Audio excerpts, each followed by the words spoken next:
cinemanew.in.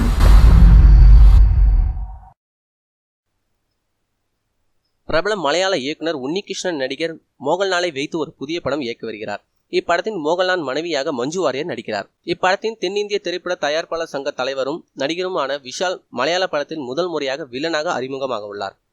இப்படத்தின் villain என்று பெயர் பெற்றுள்ளது. மேலும் இந்த படத்தில் ஒரு முக்கிய கதாபாத்திரத்தில் நடிகை அன்ஷிகா முதல் முறையாக மலையாள படத்தில் நடிக்க உள்ளார். படத்தின் படப்பிடிப்பு இறுதி கட்டத்தை நெருங்கியுள்ளது. இந்த படத்தை விஷால் மற்றும் அன்ஷிகா ரசிகர்கள் எப்போது வெளியாகும் என காத்திருக்கின்றனர். மேலும் இதுபோல சினிமா செய்திகளுக்கு லைக் மற்றும் சப்ஸ்கிரைப் செய்யவும்.